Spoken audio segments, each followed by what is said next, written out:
Dans un entretien avec Janet Cardone en 1987, le photographe Robert Mapplethorpe s'exprime en ces termes. « Si j'étais né il y a 100 ou 200 ans, j'aurais été sculpteur. Mais la photographie est une façon rapide de voir et de sculpter. » Mais aussi en ces termes. « La photographie est le moyen parfait de faire une sculpture. » Ces propos de Robert Mapplethorpe font écho à ceux énoncés par André Bazin quelques années auparavant en évoquant un transfert de réalité de la chose sur sa reproduction. En effet, la photographie permet par cette captation du réel d'offrir une certaine objectivité de l'objet saisi par la mécanique de l'appareil, et par extension une certaine forme de décalcage, comme un moulage concernant la sculpture. De plus, le rapport de Mapplethorpe à des productions qui lui sont antérieures dans le domaine de l'histoire de l'art, et plus particulièrement de la sculpture, ont déjà fait l'objet d'études et même d'expositions, comme cela fut le cas en 2014, lorsque le musée Rodin souhaita réaliser, parallèlement à la rétrospective consacrée à Robert Mapplethorpe au Grand Palais, une exposition faisant dialoguer les photographies de l'Américain avec l'œuvre sculptée d'Auguste Rodin, ce dernier qui entretenait lui-même aussi un fort rapport à l'Antiquité. L'attention de Robert Mapplethorpe pour la technique de la sculpture et de son histoire possède un attachement tout particulier pour la période antique et la culture gréco-romaine, lorsque l'on s'attarde sur son œuvre photographique pour en extraire des images traitant de cette iconographie. De plus, nous savons que Mapplethorpe était un collectionneur de photographies, et que celui-ci connaissait bien les productions antérieures de ce médium, qu'il a employé et dont certaines ont un rapport iconographique avec l'antique, et induit une connaissance de production photographique au caractère antiquisant et ayant pu de ce fait l'influencer dans ses propres réalisations. En effet, à la mort du photographe en 1989, on a retrouvé dans sa collection des photographies de Wilhelm von Gloden, dont une intitulée « Due ragazzi siciliani appoggiati a una colonna », réalisée vers 1900, mais aussi une image photographique datée de 1894, faite par Benjamin Falk, qui immortalise l'athlète Eugène Sandow, dont le titre évocateur « Eugène Sandow as the Dying Gaul » et la pose du modèle sont une référence directe à la sculpture du Galate mourant conservée au musée capitolin de Rome.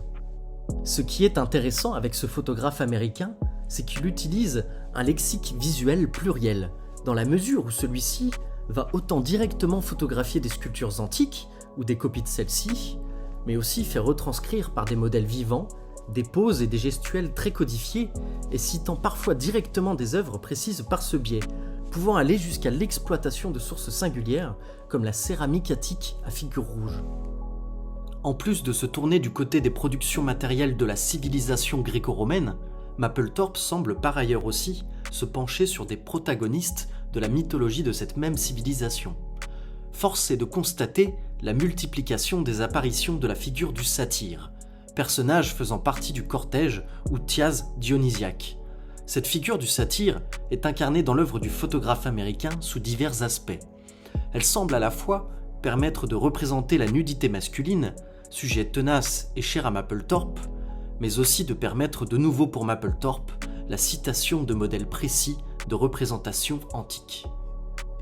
L'univers photographique dépeint par Mapplethorpe est souvent tiré par ses commentateurs du côté de la rudesse et d'un côté cru, que l'on qualifierait uniquement de dionysiaque, en retenant majoritairement de son corpus l'aspect homo-érotique, dont certaines images à caractère pornographique sont une mise en exergue de pratiques sadomasochistes sans filtre ni tabou à l'époque d'une Amérique largement puritaine.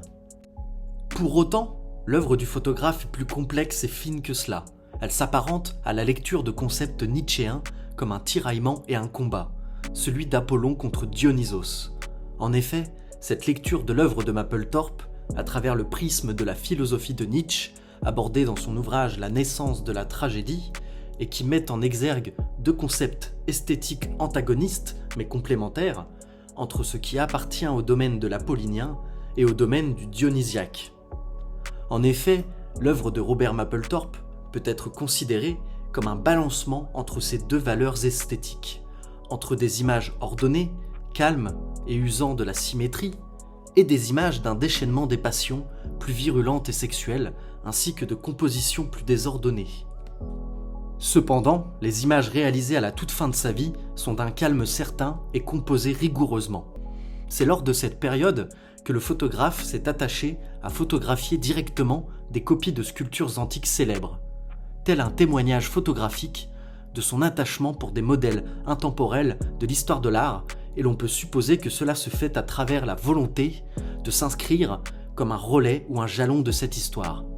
Mapplethorpe, qui désirait se faire sculpteur à travers l'utilisation du médium photographique, comme cela était évoqué en introduction, possède quelques analogies avec le sculpteur antique grec Praxitèle.